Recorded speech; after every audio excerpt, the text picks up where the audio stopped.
Hey there, this is Ryan from Engadget, and today we're going to be checking out the Optimus Maximus. This is one of the very first models ever produced of Art Lebedev's keyboard, and is running an early version of the firmware.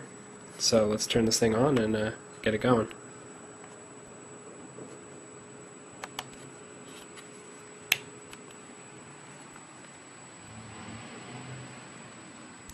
So this is the boot up sequence here.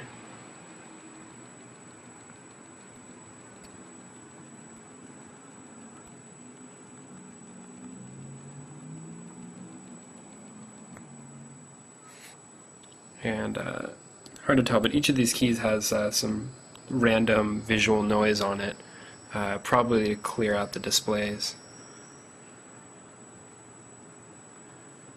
And so there are the keys. This is the default keyboard layout. This is the Windows layout. Got the Windows logo on there. And right away you can see that everything is customizable in terms of the actual fonts. So if you hit the caps lock key, it stays caps. And then you've got your option keys over here, one of which is actually the Engadget key, which is a personal favorite of mine, of course. And then you've got all, the standard stuff, alpha pad, page up, down, etc. So now let's go over to the desktop computer, and I've got this plugged into a Mac. We're going to start it up.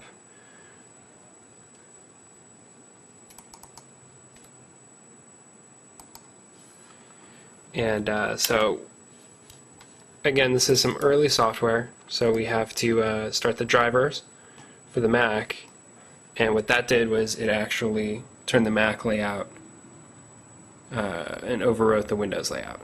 So if we were to actually close down the Mac driver from here, this would take it right back to Windows.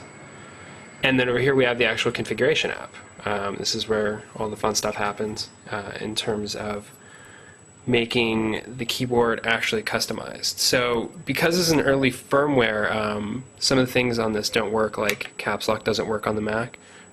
Shift does, but it takes a little while to actually update those keys. And then you can also do the symbols as well. And if you see, it's not quite matched up with the keyboard palette.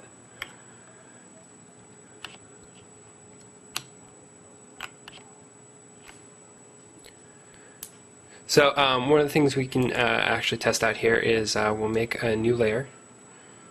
This is kind of like a new keyboard mapping. And then one of the actual really interesting things that I saw right off was that you can paint directly onto the keys through a photo editing app. So to do that, I've got this set up with Photoshop, so I'm going to hit the paint button here, and that actually opens up in Photoshop a key layout. And if I just start painting on this thing with, say, a brush, go over here and grab a brush.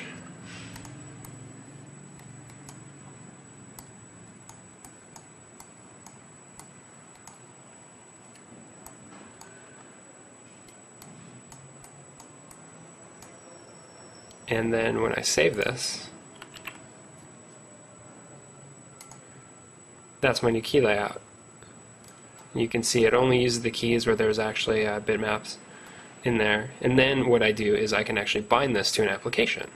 So I'm going to go over to here to Conditions and Application, and then whenever Finder is active, let's say,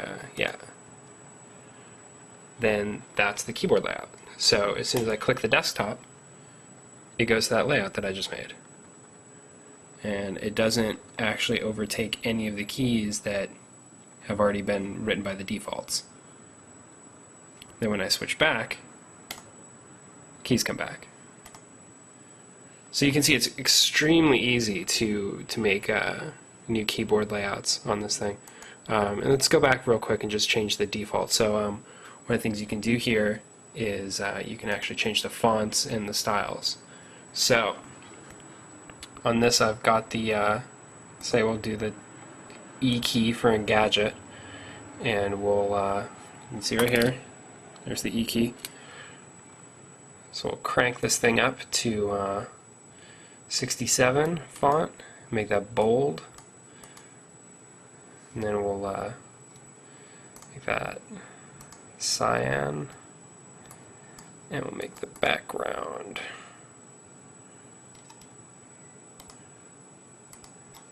let's go with white. And then there it is. Maybe it's a little hard to see on the white background. Do the brown one.